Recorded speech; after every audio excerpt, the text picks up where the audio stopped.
Sir ने लिखा हुआ है sir how to activate the team members. ये एक बहुत महत्वपूर्ण सवाल है कि टीम मेंबर्स को एक्टिवेट कैसे करें। देखिए सर क्या होता है ना, इसमें भी बहुत सारे फैक्टर्स हैं। पहली बात तो ये है कि हमने अपने टीम मेंबर्स की काउंसलिंग, प्रॉपर काउंसलिंग शुरुआत से करी है या नहीं करी है। अगर हम अपने टीम मेंबर्स की शुरुआत से सही काउंसलिंग नहीं करते हैं, तो क्या होता है कि बाद में उनको सही काउंसलिंग देना मुश्किल हो जाता है। अगर आप किसी व्यक्ति को सही काउंसलिंग देना ही चाहते हैं, तो आपको शुरुआत से उसको एकदम पहले ही दिन से आपको सही पकड़ना ज़रूरी है उसको, ठीक है? भई दिया पहले आपने जलाया, मतलब उसको जॉइन करवाया, फिर वो बुझ गया, फिर आप उसको दोबारा से जलाएँगे। प्रॉब्लम ये है कि भई वो बि जि जो दिया आपने जॉइन कराया, उसको जलाया आपने, वो उसको आपने बुझने नहीं देना चाहिए। पहली अप्रोच आपकी ये होनी होनी चाहिए कि वो बुझे ही ना, समझ रहे हैं? ये इम्पोर्टेंट चीज़ है। क्योंकि एक बार जब बुझ गया फिर उसको जलाएँगे, आप दियों की एक लड़ी है, आप उसमें एक तरफ से आगे जलाते हुए जा रहे हैं, ठीक है? पीछे से दिए बुझते हुए जा रहे हैं, तो आपको पीछे वाले दियों को जलाने के लिए क्या करना पड़ेगा? वापस मुड़ के दोबारा से पीछे जाना पड़ेगा, समझे? नहीं समझ रहे क्या? चलिए फिर से समझाता हूँ। देखिए एक लाइन में आप अपने दिमाग में पिक्चर इमेजिन करना, सभी लोग एक लाइन में बहुत सारे दिए रखे हुए हैं, ठीक है? आप एक तरफ से आपने उनको जलाना शुरू किया, पहला जलाया, दूसरा जलाया, तीसरा जलाया, चौथा जलाया, 5वां जलाया, 10 जला दिए, 15 जला दिए, 20 दिए जला दिए। और 20 जलाने के बाद क्या हुआ कि आपने पीछे देखा कि पीछे कुछ दिए बुझे हुए हैं, तो अब आपको क्या करना पड़ेगा? अब आप यहाँ पर सिर्फ 2 काम कर सकते हैं, या तो आप 21वां दिया जलाएँ, 22वां जलाएँ, 23वां जलाएँ, 24वां जलाएँ, या फिर आप पलट के पीछे जाएँ और फिर से पीछे जो दिए जितने दिए पीछे बुझे हैं, आप फिर से उन्हें जलाएँ। ये 2 काम किए जा सकते हैं ना? अब यहाँ पर एक प्रॉब्लम है, अगर आपने अपने आप में सुधार नहीं किया, ये 20 दिए जलाने की जो प्रोसेस थी आपकी, अगर आपने अपनी इस प्रोसेस को ठीक नहीं किया, तो आगे आप 21वां, 22वां, 23वां, 24वां, 25वां जो दिया जलाएँगे, वो भी बुझेंगे, इस बात की गारंटी है। समझे? लेकिन अगर आप पीछे पलटे और पीछे पलट के आपने अपने में सुधार नहीं किया, आपने फिर से वही गलती करी और दोबारा से आपने जलाया आपने फिर से उस दिए दिए को, पहला दिया, दूसरा दिया, तीसरा दिया, लेकिन आपने अपने तरीके में कोई चेंज नहीं लाया, दिया जलाने के तरीके में, तो वो दिया फिर बुझेगा। और आपको सफलता के लिए 10,000 दिए जलाने थे। आप वही शुरुआत के 20, 25, 30, 50 दियों में उलझ जाओगे, ज़िंदगी भर के लिए। समझ में आई क्या मेरी बात?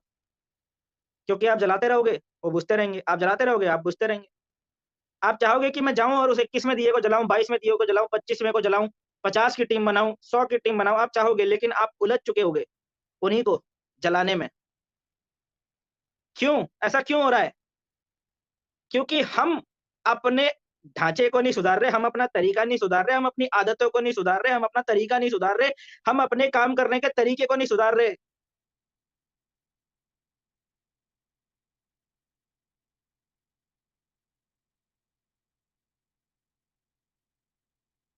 तो how to activate the team members, ये एक इंपॉर्टेंट सवाल है, मैं मानता हूं, लेकिन इससे भी जरूरी सवाल ये है कि हमारे टीम मेंबर्स डीएक्टिवेट हो क्यों रहे हैं। पहले मैं उसको तो देखूं।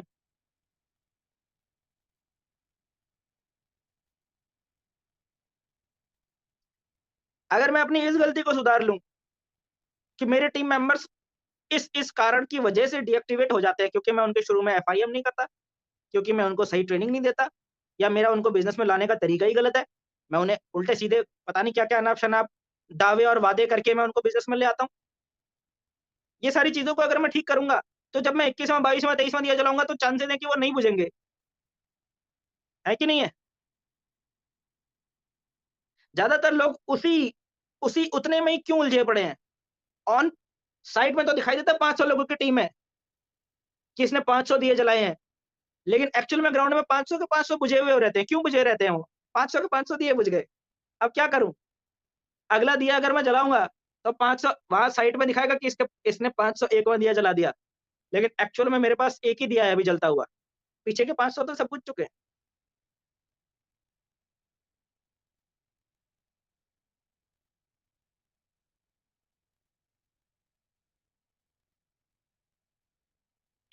समझ गए? नेटवर्क मार्केटिंग में इसीलिए ये चीज़ बार-बार बोली जाती है कि नेटवर्क मार्केटिंग दूसरों को कन्विंस करने का बिज़नेस नहीं है। नेटवर्क मार्केटिंग खुद कन्विंस होने का बिज़नेस है। नेटवर्क मार्केटिंग दूसरों को बेहतर करने का बिज़नेस नहीं है। नेटवर्क मार्केटिंग खुद पहले से बेहतर होने का बिज़नेस है। नेटवर्क मार्केटिंग दूसरों को सिखाने का बिज़नेस नहीं है एक्चुअली। ये खुद सीखने का बिज़नेस है। क्योंकि खुद सीखते-सीखते हम इस बिज़नेस के अंदर में ऐसे व्यक्ति बन जाते हैं कि लोग हमको फ़ॉलो करते हैं। लोग हमारे लोग हमें आदर्श मानने लग जाते हैं। लोग हमारे पद चिन्हों पर चलना शुरू कर देते हैं।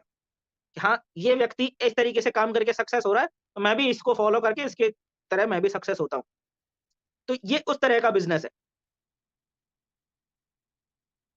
ठीक है? राजकिशोर कुंभार जी का एक क्वेश्चन यहाँ पर शुरू में आया था। सर ने लिखा हुआ था सर कि अपलाइन डाउनलाइन को चीट करते हैं। पैसे माँगते हैं 50,000 से 1 लाख तक भी पैसे माँग लेते हैं बट रिटर्न करते नहीं हैं। और कभी-कभी तो 3 लाख तक भी इन्वेस्ट करवा लेते हैं और फिर गायब हो जाते हैं।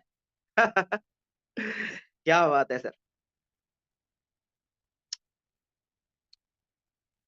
क्वेश्चन सर का समझ में आया? कि अपलाइन डाउनलाइन को चीट करते हैं।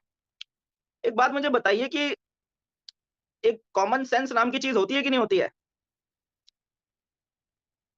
हमें देखो अपलाइन्स को, सीनियर्स को, सिस्टम को फॉलो करना चाहिए। ये एक अच्छी बात है, फॉलो करना चाहिए क्योंकि जब तक आप फॉलो करेंगे नहीं, तब तक आप सीखेंगे नहीं। हम भी यहाँ पर यही चीज़ बताते हैं कि भई जो फॉलो नहीं करना जानता, वो सीख नहीं सकता। लेकिन एक होता है फॉलो करना और दूसरा होता है ब्लाइंडली फॉलो करना। समझ रहे हैं? तो जो लोग ब्लाइंडली फॉलो कर रहे होते हैं, ऐसे अपलाइन्स को जो अपलाइन खुद ही एथिकल तरीके से काम नहीं करता। तो जब हम ऐसे अपलाइन्स को ब्लाइंडली फॉलो करते हैं, जो अपलाइन्स एथिकल तरीके से काम नहीं कर रहे हैं, तब हमारे साथ में ये दिक्कत आती है। क्योंकि अपलाइन को करना होता है अपना टारगेट कंप्लीट, है ना? भाई इतना बीवी, इतना होना चाहिए तभी जाके मेरा वो लेवल क्वालिफाई होगा, वो कार आएगी, वो ट्रिप अचीव होगा। अब उसके लिए वो अकेले तो कर नहीं सकता, तो वो प्लान बनाते हैं बैठकर कि भई इतना-इतना इस लेग से इतना, इस लेग से इतना, ये वाला ग्रुप इस शहर में ये वाला ग्रुप काम कर रहा है, इस शहर से अगर इतना बिज़नेस आ जाता है तो ठक, ठक, ठक, ठक, ठक, ठक ये लेवल ऐसे क्वालिफाई हो जाएँगे। तो उनकी अपनी एक प्लानिंग होती है ना? और वो अपनी प्लानिंग के अनुसार आपसे बात कर रहे होते हैं। लेकिन हम क्योंकि ब्लाइंडली फॉलो कर रहे होते हैं एज़ अ बिगिनर, हम बोलते हैं चलो ठीक है। सामने वाला कहता है यार 50 लाख का 50,000 का 1 लाख का स्टॉक उठा ले, बाद में निकालते रहेंगे कोई दिक्कत नहीं है, बाद में रिटेल करते रहेंगे और हम बोलते हैं चलो ठीक है, अपलाइन ने बोला तो अपलाइन रिटेल करवा ही देगा। ऐसा होता नहीं है। डायरेक्ट सेलिंग बिज़नेस पहली बात तो जो आप कहते हैं ना इन्वेस्टमेंट का बिज़नेस है ही नहीं। Direct selling business is not about investment. Direct selling business किया ही इसलिए जाता है ताकि हमें लाखों रुपए इन्वेस्ट करके ट्रेडिशनल मार्केट में ना जाना पड़े। इसलिए किया ही तो इसलिए जाता है ना, ये तो फीचर है इस बिज़नेस का कि यहाँ पर हमको लाखों, हज़ारों, 50,000, 1 लाख, 2 लाख, 5 लाख की इन्वेस्टमेंट नहीं करनी पड़ती। यही तो फीचर है इस बिज़नेस का। तो हम जब नेटवर्क मार्केटिंग के बेसिक्स को जानते नहीं हैं, तब हमारे साथ में ये होता है। तो सर इसमें ना उस अपलाइन की भी गलती है, जो अपलाइन अनएथिकल तरीके से आपसे बल्क बाइंग करवा रहा है, उसकी तो गलती है ही है। लेकिन उसके साथ-साथ गलती हमारी भी है कि हम भी ब्लाइंडली अप ऐसे डायरेक्ट अपलाइन को फॉलो कर रहे हैं। डायरेक्ट अपलाइन ज़रूरी नहीं है कि आपका डायरेक्ट अपलाइन ही इस बिज़नेस के अंदर आपका मेंटर हो, ये ज़रूरी नहीं है। यानी कि मेरे कहने का मतलब ये है कि ज़रूरी नहीं है कि जिस व्यक्ति ने आपको इस बिज़नेस के अंदर जॉइन करवाया है, वही व्यक्ति आपको इस बिज़नेस में ऊपर लेकर जाए और वही आपको इस बिज़नेस की सही जानकारी दे रहा होगा, ऐसा ज़रूरी नहीं है इस बिज़नेस के अंदर में। तो आपको अपनी आँखें खुली रखने की ज़रूरत है। एक एक मंत्र है, एक मूल मंत्र है, सिर्फ़ 2 शब्द का एक मूल मंत्र है, उस मूल मंत्र को अपने पल्ले बाँध लो। अगर आपको ज़िंदगी में किसी भी कंपनी के अंदर आप काम कर रहे हो और अगर आपको एमएलएम बिज़नेस के अंदर में, डायरेक्ट सेलिंग बिज़नेस के अंदर में, नेटवर्क मार्केटिंग बिज़नेस के अंदर में अगर आपको सक्सेस होना है, तो ये 2 शब्द का एक मूल मंत्र है, इसको पल्ले बाँध लेना और वो मूल मंत्र है सिस्टम फर्स्ट। क्या मूल मंत्र है? मूल मंत्र है सिस्टम फर्स्ट। आपने ब्लाइंडली अपने स्पॉन्सर को फॉलो नहीं करना है, बल्कि आपने डायरेक्ट सेलिंग बिज़नेस के अंदर में कंपनी के सिस्टम को फॉलो करना है।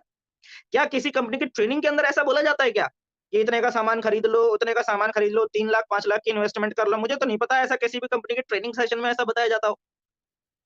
वेस्टीज हो या मोदी केयर हो या सेफ शॉप हो या कोई भी कंपनी का नाम, आरसीएम का नाम उठाकर देख लो। किसी कंपनी के जो ट्रेनिंग सेशंस होते हैं, क्या कहीं पर ऐसा बोला जाता है 3 लाख, 5 लाख का सामान उठा लो? कहीं नहीं बोला जाता। लेकिन फिर भी हम ऐसा कर रहे होते हैं।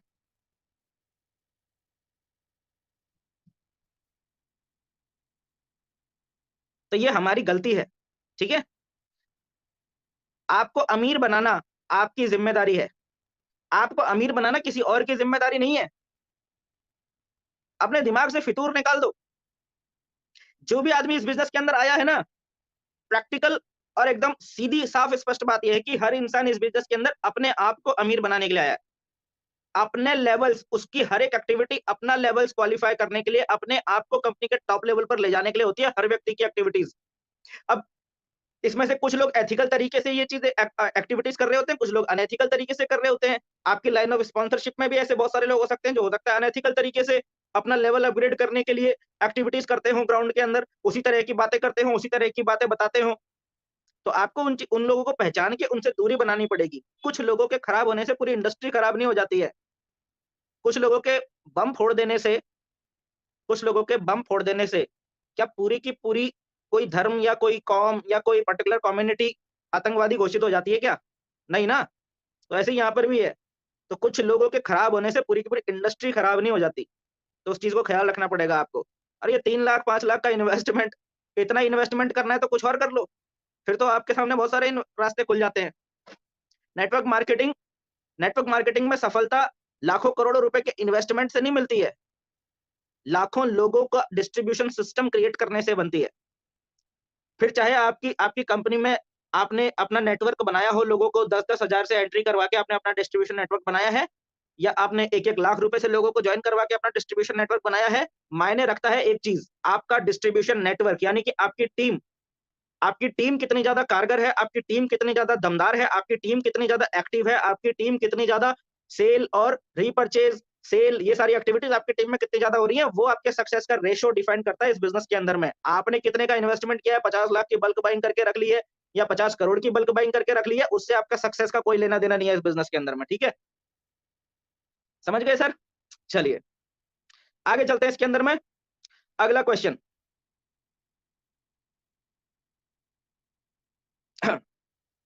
धीरज सर का क्वेश्चन आया है यहाँ पर, गुरुजी मेरा क्वेश्चन है कि लोगों से बात करने से डर लगता है, इसे कैसे दूर करें? लोगों से बात करने में हमें डर क्यों लगता है, पता है आपको? ये इस बात को सोचो। ये मत सोचो कि सर मुझे ये काम करने में डर लगता है। आप ये सोचो कि मुझे ये काम करने में डर क्यों लगता है? ऐसे बहुत सारे काम होंगे जिनको करने में आपको डर बिल्कुल नहीं लगता होगा।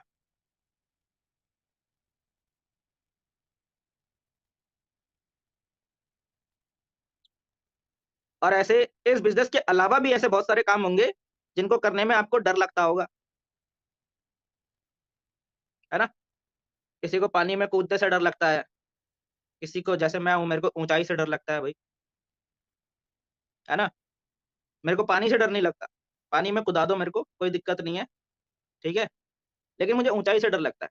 ऐसे कुछ लोग होंगे, उनको ऊँचाई से डर नहीं लगता होगा, उनको पानी से डर लगता होगा, है ना? सर, मेरे को सर लोगों से बात करने में डर लगता है, ऐसा आप कह रहे हैं, इसे कैसे दूर करें? लोगों से बात करने का जो डर है, ये एक्चुअल में क्या है ना, कम्युनिकेशन के अंदर आता है। लोगों से बात करना यानी कि लोगों को अप्रोच करना, है ना? ये आता है कम्युनिकेशन के अंदर, और कम्युनिकेशन क्या होती है? एक स्किल होती है। बहुत ध्यान से समझना दोस्त, कम्युनिकेशन होती है एक स्किल, और दुनिया की किसी भी स्किल के अंदर मास्टरी करने का सिर्फ़ और सिर्फ़ एक ही तरीका है,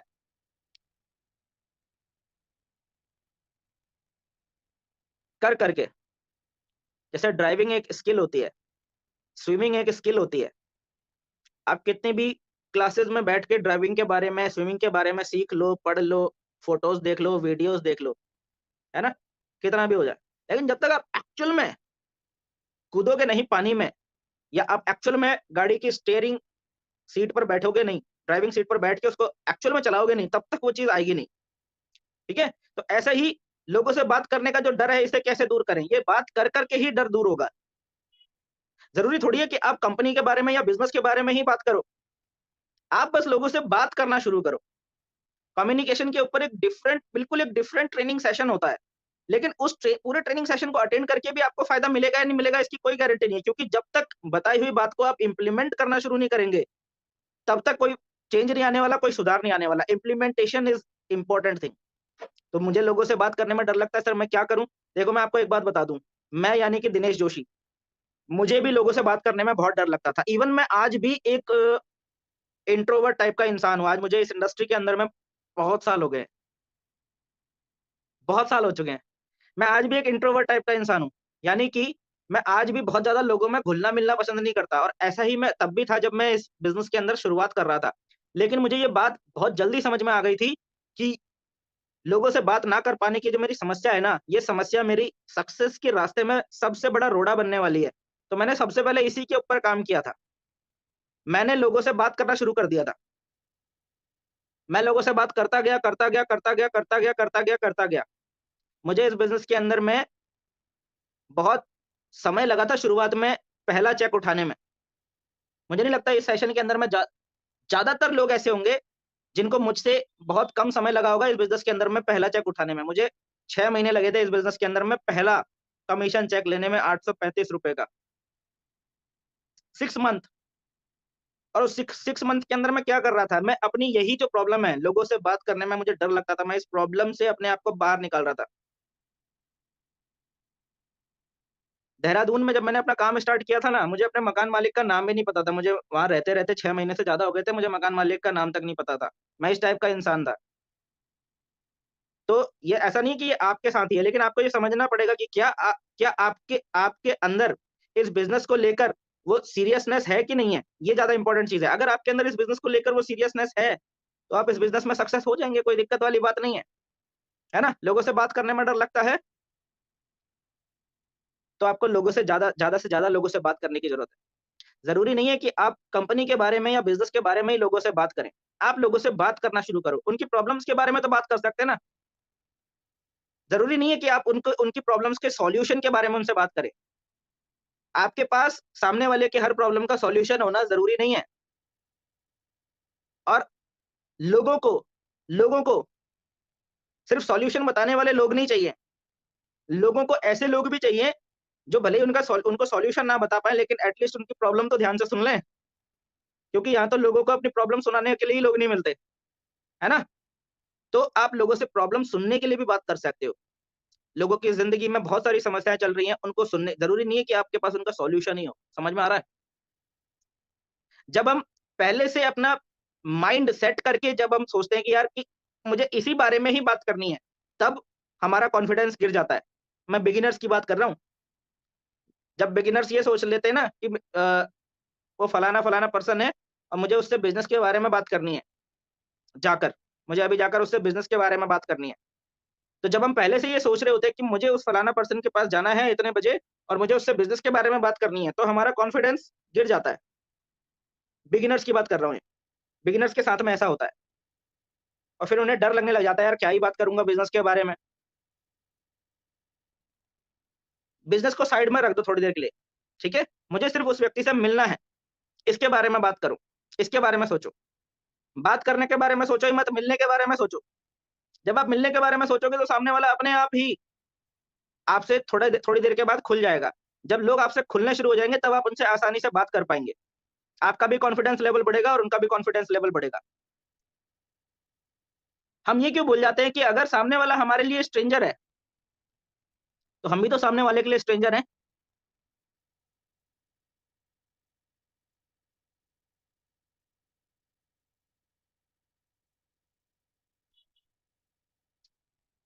समझ में आया?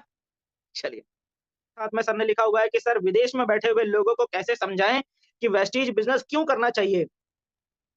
भाई कोई भी इंसान हो चाहे वो इंडिया में बैठा है या विदेश में बैठा है, प्रॉब्लम तो सबकी एक ही है ना। वो कोई अलग प्रॉब्लम थोड़ी है, उनकी कोई वो किसी अलग प्रॉब्लम से थोड़ी जूझ रहे हैं। अब जो आदमी विदेश में बैठा हुआ है, मान लीजिए वो इंडिया का आदमी है, विदेश में बैठा हुआ है।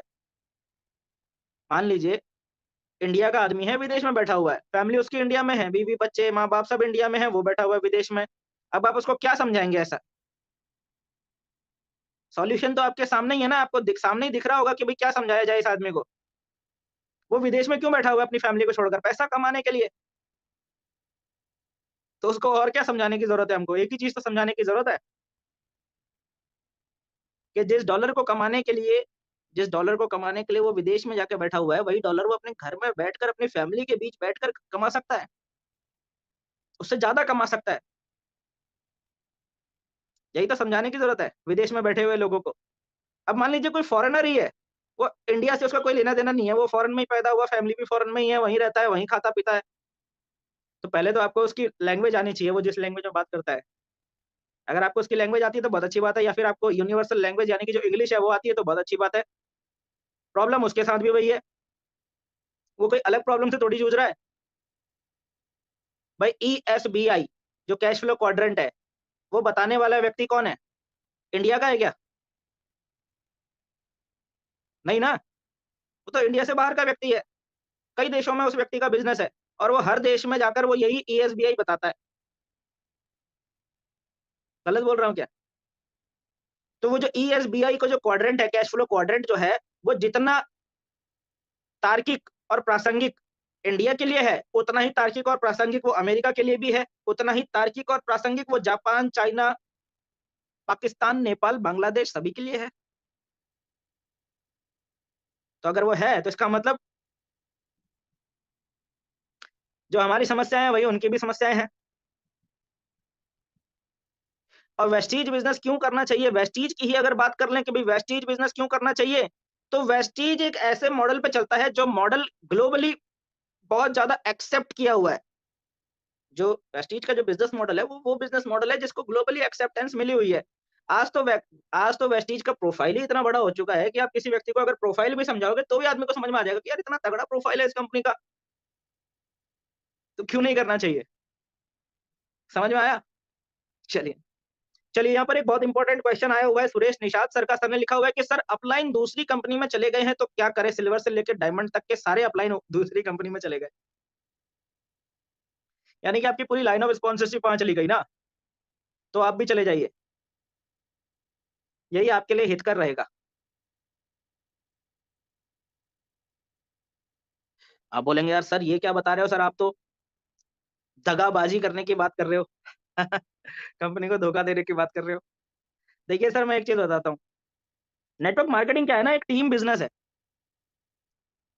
आप अकेले कितने भी सामर्थ्यवान हो, आप अकेले कितने भी ताकतवर हों, लेकिन क्या होता है शुरुआती लेवल पे 20, 25, 30, 50 लोगों की टीम का हम खुद बना लेते हैं, लेकिन उस 50 को 500 करने में, उस 50 की टीम को 500 की टीम बनाने के लिए अलग तरीके से काम करना पड़ता है। और 500 की टीम को 5000 तक ले जाने के लिए फिर और अपना टेक्नीक और तरीके बदलने पड़ते हैं। और यहाँ पर एक इंडिविजुअल इंसान के एफर्ट से काम नहीं चलता, पूरी लाइन ऑफ स्पॉन्सरशिप के एफर्ट से काम चलता है। जैसे-जैसे आपका बिज़नेस बड़ा होगा ना, तो आपको लाइन ऑफ स्पॉन्सरशिप की इंपॉर्टेंस समझ में आनी शुरू हो जाती है। बहुत इंपॉर्टेंस रखती है लाइन ऑफ स्पॉन्सरशिप। तो अगर आपकी पूरी की पूरी लाइन ऑफ स्पॉन्सरशिप कहीं जा रही है, अगर शिफ्ट हो गई है इन केस, तो आपको भी चले जाना चाहिए, ठीक है?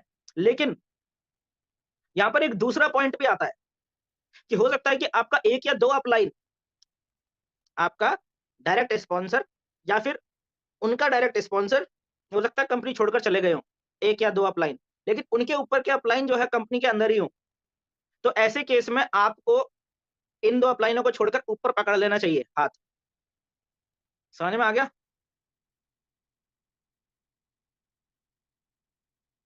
आप जिस थ्रेड से जुड़े हुए हो ना, आपको उस थ्रेड के साथ में जुड़े रहना है, ज़िंदगी भर। ये याद रखना है। ना तो आपने बागी बनना है कि पता चला खुद ही कंपनी चेंज करते बैठ रहे हैं, कभी ये कंपनी, कभी वो कंपनी, कभी वो कंपनी, ना तो आपने ऐसा करना है। ना ही आपने अपनी उस लाइन ऑफ स्पॉन्सरशिप का साथ छोड़ना है जिन्होंने आपको यहाँ तक पहुँचाया है। ये चीज़ें ख्याल रखनी है, डायरेक्ट सेलिंग बिज़नेस के अंदर में।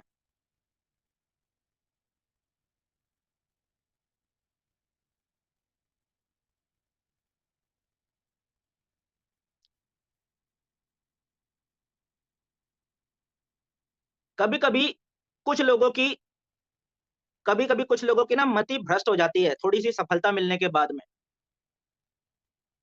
कभी-कभी कुछ लोगों की मति भ्रष्ट हो जाती है, थोड़ी-सी सफलता मिलने के बाद में। तो वो क्या करते हैं, मैं तो डायमंड बन गया जी, मैं तो डायमंड बन गया, अब मैं किसी की नहीं सुनूँगा, अब मैं किसी की नहीं मानूँगा, अब मैं ही अहम ब्रह्मास्मि कह देते हैं वो, अभी मैं ही हूँ जो हूँ। समझ में आ गया? तो वो आदमी फिर क्या है, वहाँ से उसका डाउनफॉल शुरू हो जाता है। कुछ लोगों की टोपाज़ में जाके खोपड़ी खराब हो जाती है, किसी की रूबी में जाके खोपड़ी खराब हो जाती है, किसी की सैफ़ायर में खोपड़ी खराब हो जाती है, किसी की सिल्वर लेवल पे खोपड़ी खराब हो जाती है। तो वो लोग कंपनी छोड़ के चले जाते हैं। लेकिन यहाँ इस केस के अंदर आप जो मुझे बता रहे हैं, आप बता रहे हैं कि आपकी अपलाइन दूसरी कंपनी में चले गए हैं, क्या करें? सिल्वर से लेकर डायमंड तक के सारे अपलाइन, सारे के सारे चले गए हैं दूसरी कंपनी के अंदर। तो ऐसे केस में आपने उनका साथ देना है, आपने उनके साथ रहना है, याद रखना। ठीक है? अगर समझदार हो तो। किसी भी ऐरे-गैरे, नत्थू-खैरे के कहने पर अपनी कंपनी बदल लेना, दूसरे प्लान में शिफ्ट हो जाना, ये मूर्खता है, किसी के भी कहने पर। लेकिन आपकी पूरी की आप देखो, आपकी पूरी की पूरी जो लाइन ऑफ स्पॉन्सरशिप है, वो अगर एज़ इट इज़ कहीं गई है, शिफ्ट हो गई है, तो आपको उनके साथ रहना है।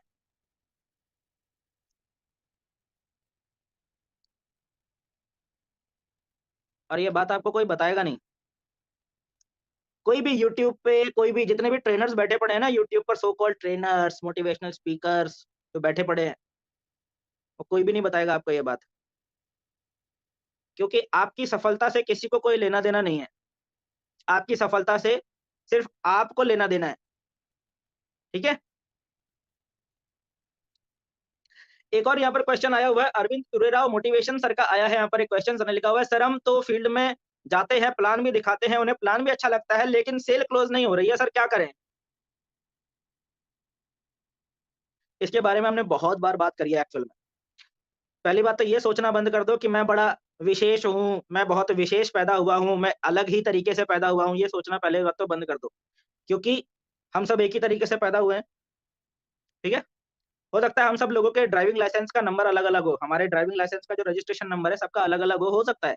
लेकिन हम सब लोगों का ड्राइविंग लाइसेंस बनने का जो तरीका है, बना सबका एक ही तरीके से है ना। जैसे आधार कार्ड है, हम सब लोगों का आधार कार्ड नंबर भले ही अलग-अलग हो, है ना? लेकिन हम लोगों का जो आधार कार्ड जो बना है, जिस अथॉरिटी ने हम लोगों का आधार कार्ड बनाया सबका सेम है ना। तो पहली बात तो ये सोचना, पहली बात तो छोड़ दो कि मेरे साथ ये जो समस्या आ रही है, ये मेरे ही साथ आ रही है, ये और किसी के साथ आई नहीं होगी। ऐसा नहीं है पहली बात तो। ये मोस्ट कॉमन प्रॉब्लम है, सबसे सबके साथ ऐसा होता है। ऐसा किसी के साथ थोड़ी होता है कि अभी 100 लोगों को प्लान दिखाया और 100 के 100 लोग जॉइन हो गए, ऐसा किसी के साथ नहीं होता। शुरू में सबके साथ ऐसा ही होता है कि लोग फील्ड पर जाते हैं, लोगों को तो प्लान भी दिखाना नहीं आता, वो फील्ड में चले जाते हैं और फील्ड में जाकर उनको प्लान भी दिखाना नहीं आता है। कुछ भी अंड-बंड बोलते रहते हैं वो। कम से कम आपको प्लान तो दिखाना आता है। लोगों के साथ तो ऐसा होता है कि वो लोगों लोगों से मिलने जाते हैं और लोग उनको धुतकार देते हैं कि चल भाग यहाँ से। कम से कम लोग आपका प्लान तो सुन रहे हैं। कम से कम आपके द्वारा प्लान प्रेज़ेंटेशन जो आप लोगों को दिखा रहे हैं, कम से कम लोगों को अच्छा तो लग रहा है। समझ रहे हैं इस बात को? 8 stages of success in network marketing. Network marketing में सक्सेस की 8 स्टेजेस बताई हैं। किसने? हमने। और एक बार नहीं बताई हैं, कई बार बताई हैं। वीडियोज़ के फॉर्म में आपको चैनल के ऊपर हमारे मिल जाएँगी। 8 स्टेजेस होती हैं सक्सेस। नेटवर्क मार्केटिंग में सक्सेस होने के लिए 8 स्टेजेस होती हैं। ठीक है? और उसमें सबसे पहली स्टेज ये होती है कि जिसमें कोई भी आपकी सुन नहीं रहा होता है। आप उस स्टेज से ऊपर आ चुके हैं कि लोग आपकी सुन रहे हैं। ठीक है? लोग आपको सुन रहे हैं, लोग आपकी मान भी रहे हैं, लेकिन लोग जॉइन नहीं कर रहे हैं। तो आप प्राइमरी स्टेज से ऊपर उठ चुके हैं इस बिज़नेस के अंदर में। तो आपको इस बात को लेके खुश होना चाहिए कि मैं प्राइमरी स्टेज से ऊपर आ चुका हूँ इस बिज़नेस के अंदर में, कि लोग मेरा प्लान सुन तो रहे हैं कम से कम। अब आपने क्या करना है? अब आपने लोगों को प्लान सुनाते जाना है। आपकी इस समय ये स्ट्रैटेजी होनी चाहिए कि मैं ज़्यादा से ज़्यादा लोगों से मिलूँ, ज़्यादा से ज़्यादा लोगों को प्लान दिखाऊँ, ज़्यादा से ज़्यादा लोगों तक अपने कंपनी के बिज़नेस प्लान को लेकर जाऊँ। इस समय ये आपकी अप्रोच होनी चाहिए। और साथ में आपको एक मेथड अपने बिज़नेस के अंदर इम्प्लीमेंट करना पड़ेगा जिसको कहते हैं पीएफसी मेथड।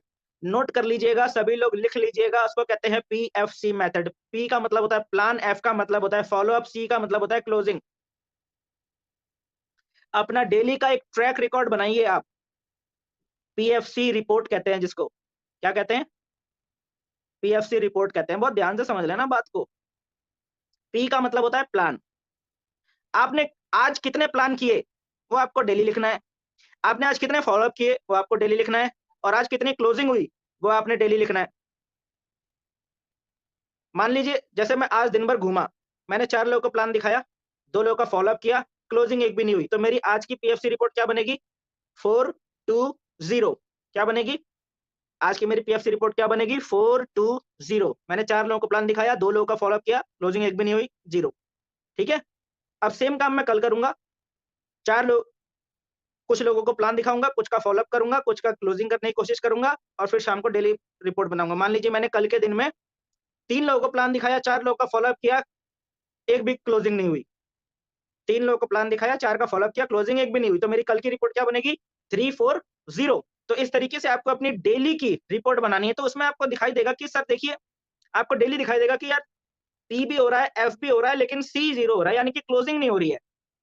तो दिक्कत क्लोजिंग में आ रही है। अब ये जो रिपोर्ट आपने बनाई, ये रिपोर्ट आपने अपने अपलाइन को दिखानी है। अपलाइन जब आपकी इस रिपोर्ट को देखेगा, हमें प्लान, फॉलोअप, क्लोजिंग, बंदा क्लोजिंग में गड़बड़ कर रहा है, तो आपका अपलाइन आपको क्लोजिंग से रिलेटेड ट्रेनिंग देगा और सिर्फ थ्योरेटिकल ट्रेनिंग नहीं देगा, प्रैक्टिकल ट्रेनिंग देगा। क्लोजिंग में आप जिन लोगों का उस समय आप फॉलोअप कर रहे होंगे, आपके साथ कुछ फॉलोअप में आपका अपलाइन जाएगा और वो क्लोजिंग करके देगा आपको। 2, 4, 5 क्लोजिंग वो निकाल कर देगा। ये आपकी अपलाइन की ड्यूटी बनती है। वो आपको दिखाएगा कि हम भी देख ऐसे करते हैं क्लोजिंग। यहाँ पर तुम ये गलती कर रहे हो, इस फॉलोअप में तुम ये गलती कर रहे हो, यहाँ पर आप ये गलती कर रहे हो, इसको आप अगर इस तरीके से ना करके ऐसे कर लोगे, तो आपकी क्लोजिंग ऐसे सक्सेस निकलेगी। ये अपलाइन का रोल होता है। तो ये आपने अपनी पीएफसी रिपोर्ट बनानी है और अपने अपलाइन को दिखानी है। अपने पूरे बिज़नेस की जानकारी आपने अपने सीनियर अपलाइन को दिखानी है। वो अपलाइन जो एक्चुअल में ग्राउंड में काम कर रहा है, वो अपलाइन नहीं खाली जो बातें कर रहे हैं, जो खाली मोटिवेशनल पेप टॉक देते रहते हैं, मोटिवेशन देते रहते हैं, ऐसे अपलाइन से आप थोड़ा दूर रहें।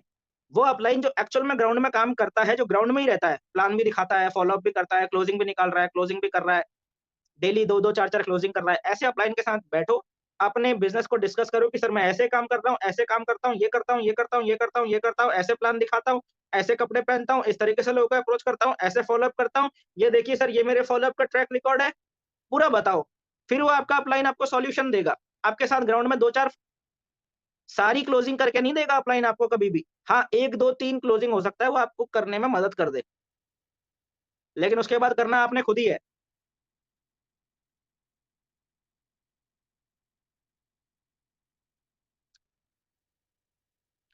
और पूरी प्रोसेस के दौरान आपने एक चीज़ याद रखनी है कि भाई ऐसा है कि मैं इस बिज़नेस के अंदर में 8 स्टेजेस होती हैं सक्सेस की, ठीक है? अभी मैं 8वीं स्टेज पर नहीं पहुँचा हूँ। जिस दिन आप इस बिज़नेस में 8वीं स्टेज पर पहुँचेंगे, उस दिन तक आप इस बिज़नेस के अंदर में लाखों रुपया कमा चुके होंगे, 8वीं स्टेज तक पहुँचते-पहुँचते। तो अभी आप इस बिज़नेस के अंदर एक स्टेज ऊपर, एक स्टेज ऊपर, एक स्टेज ऊपर जा रहे हैं। तो आपको अगली स्टेज पर कैसे पहुँचना है, उसका तरीका मैंने आपको बता दिया कि पीएफसी रिपोर्ट आप अपनी बनाइए, डेली का ट्रैक रिकॉर्ड तैयार कीजिए, कुछ भी हवा-हवाई मत करिए। आपके पास हर चीज़ का रिकॉर्ड होना चाहिए रिटन में। हर चीज़, every activity, every single activity जो भी आप इस बिज़नेस से रिलेटेड करते हैं, उसका आपके पास रिटन में रिकॉर्ड होना चाहिए। ये बहुत ज़रूरी है, ठीक है? छोटे लाल सर है हमारे साथ में, सर ने लिखा हुआ है, "सर हमें अगर कम समय में बिज़नेस बिल्ड करना है तो कैसे काम करें? प्लीज़ सर इसका कोई सॉल्यूशन बताइए।" देखिए सर, क्या होता है ना, कम समय में सक्सेस का मतलब क्या है? कम समय में बिज़नेस बिल्ड करने का मतलब, देखिए सर, आपको ना पहली बात तो क्लैरिटी होनी चाहिए। आपका जो क्वेश्चन है, उसके अंदर कई सारी चीज़ें हैं। कम समय में बिल्ड करना है, मैं समझ गया। कम समय माने कितना? कम समय माने किसी के लिए कम समय हो सकता है 2 घंटा, कि मुझे 2 घंटे में करोड़पति बनना है सर इस बिज़नेस में, कैसे बताऊँ? है ना? किसी के लिए कम समय का मतलब हो सकता है 2 दिन, किसी के लिए कम समय का मतलब हो सकता है 6 महीना, किसी के लिए कम समय का मतलब 1 साल भी हो सकता है। तो सबसे पहला काम अगर आपको करने की ज़रूरत है इस बिज़नेस में, तो सबसे पहले तो ये जो आपने लिखा है ना कि कम समय में मुझे ये बिज़नेस बिल्ड करना है। तो सबसे पहले तो ये कम समय आप अपने दिमाग में और ऑन पेपर क्लियर कीजिए कि कम समय मतलब क्या? 2 महीना, 4 महीने, 6 महीना, साल भर, 2 साल, 5 साल, 7 साल, 10 साल, कितना? कम समय मतलब इसको आप पहले तो आप डिफाइन कर लीजिए एकदम क्लियर, ठीक है? बिज़नेस बिल्ड करना है, दूसरी चीज़, बिज़नेस बिल्ड करना है, इसको भी क्लियर करने की ज़रूरत है। बिज़नेस बिल्ड करने का मतलब क्या? जो सिल्वर लेवल पर है, उसका भी तो बिज़नेस बिल्ड हो गया, 50 लोगों की टीम हो गई उसकी, बिज़नेस बिल्ड है। जिसकी 500 लोगों की टीम है, उसका भी बिज़नेस बिल्ड हो गया। जिसकी 1200, 1500, 1000, 2000 लोगों की टीम है, उसका भी बिज़नेस बिल्ड हो गया। तो आपको ये दूसरी चीज़ एकदम स्पेसिफिक होना है कि बिज़नेस बिल्ड करने का मतलब क्या? मतलब कितनी टीम चाहिए आपको? ये आपको दूसरी चीज़ क्लियर करने की ज़रूरत है। यानी कि आपको स्पेसिफिक होने की ज़रूरत है कि सर 6 महीने में 500 लोगों की टीम कैसे बनाई जाए? ये तो समझ में आता है, इसका तो जवाब दिया जा सकता है कि भई 6 महीने में 500 लोगों की टीम कैसे बनाई जाए। लेकिन इस चीज़ का कोई जवाब नहीं दिया जा सकता सर कि कम समय में बिज़नेस कैसे बिल्ड करना है? इसका कोई जवाब नहीं दिया जा सकता, क्योंकि कम समय भी क्लियर नहीं है कि कम समय मतलब क्या? और बिजनेस बिल्ड करने का मतलब भी क्लियर नहीं है, उसका मतलब क्या? 2 दिन में डायमंड कैसे बनना है ये मैं आपको नहीं बता सकता। इट्स एक्चुअली इम्पॉसिबल कि 2 दिन में डायमंड कैसे बनना है ना? तो ये दोनों चीज़ों के बीच में बैलेंस करके आपको एक अपना टारगेट फिक्स करना पड़ेगा, तब उसकी जानकारी दी जा सकती है। जैसे मान लीजिए 6 महीने में 500 लोगों की टीम बनानी है, तो ये समझ में आता है कि भई 6 महीने में 500 लोगों की टीम बनानी है। अब 6 महीने में 500 लोगों की टीम बनानी है, तो उसमें एक अलग फैक्टर काम करेगा। बहुत ध्यान से समझना क्या बोल रहा हूँ। 6 महीने में अगर 500 लोगों की टीम बनानी है, तो मेरे पास दिन कितने हैं? 180 180 दिन है मेरे पास में। अब 180 दिन में 500 लोगों की टीम बनानी है, यानी कि 180 मतलब 1 दिन में कितनी जॉइनिंग?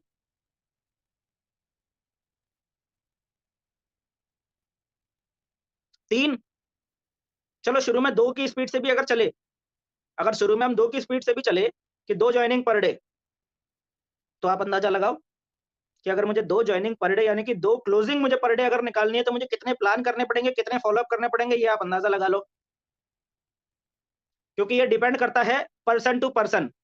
हो सकता है किसी व्यक्ति को 2 क्लोजिंग करने के लिए हो सकता है वो 5 लोगों को प्लान दिखाए और उसमें से 2 क्लोजिंग उठा ले, उसके पास स्किल है, उसके पास नॉलेज है, उसको पता है भी कैसे प्लान समझाना है, क्या प्लान समझाना है, कितना समझाना है, कहाँ पर कौन-सा पॉइंट पिच करना है, उसको पता है, तो 5 में से 2 उठा लेता है वो। और उसका कोई ऐसा भी हो सकता है कि वो 50 को प्लान दिखाता है, 50 में से 2 उठा रहा है। 50 लोगों को प्लान दिखाने में तब जाके उसकी 2 जॉइनिंग आ रही है, तो ये फैक्टर भी आता है बीच में, है ना? तो इस पे भी आपको देखना पड़ेगा कि भई मेरी मेरी क्षमता क्या है? मेरी क्षमता क्या है? आपको अपनी क्षमता देखनी पड़ेगी। मुझे नहीं पता आपकी क्षमता क्या है, लेकिन वो आपको देखनी पड़ेगी कि मेरी क्षमता क्या है? तो उस हिसाब से आपको काम करना पड़ेगा।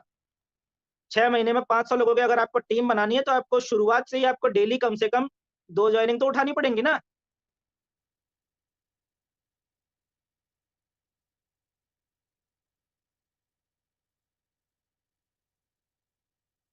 यही है तरीका। एक चीज़ मैं आपको बता दूँ, मोटिवेशन के दम पे काम नहीं होता है। सिर्फ़ मोटिवेशन के दम पे काम नहीं होता, काम होता है प्रैक्टिकल ग्राउंड में मैं कितने लोगों से मिल रहा हूँ और उनसे जो मेरे को बात करनी चाहिए, मैं वो कर रहा हूँ या कुछ और ही बात कर रहा हूँ। ये चीज़ इससे आपका काम होता है, इससे आपको सक्सेस मिलती है। तो ये आपको देखना पड़ेगा और आपको अपने क्वेश्चन में ये 2 चीज़ें बिल्कुल एकदम क्लियर करनी पड़ेंगी। कम समय में इसको हटा के आपको बिल्कुल स्पेसिफिक करना पड़ेगा कितने समय में, 2 महीना, 4 महीना, 6 महीना, 1 साल आपको एकदम स्पेसिफिक करना पड़ेगा और बिज़नेस बिल्ड करना है, ये चीज़ हटानी पड़ेगी, इसकी जगह आपको दूसरी चीज़ सेट करनी पड़ेगी, कितनी टीम चाहिए मुझे? 200 लोग, 500 लोग, 1000, 2000, 5000 ये 2 चीज़ें जब क्लियर होंगी, उसके बाद ही बात आगे हो सकती है कि भई क्या स्ट्रैटेजी रहेगी, उस पे कैसे काम किया जाएगा और कितना हमको डेली लोगों से मिलना पड़ेगा, कैसे हमारी लिस्ट तैयार होगी और उस लिस्ट के ऊपर मैं क्या कैसे काम करूँगा, कैसे लोगों को अप्रोच करूँगा, कैसे लोगों को मैं इनवाइट करूँगा, इनवाइट करने के बाद प्लान दिखाने के जब बात आएगी तो कैसे मैं उनको प्लान दिखाऊँगा, ये सारी बातें बाद में आती हैं, लंबी प्रोसेस है। ठीक है सर? चलिए।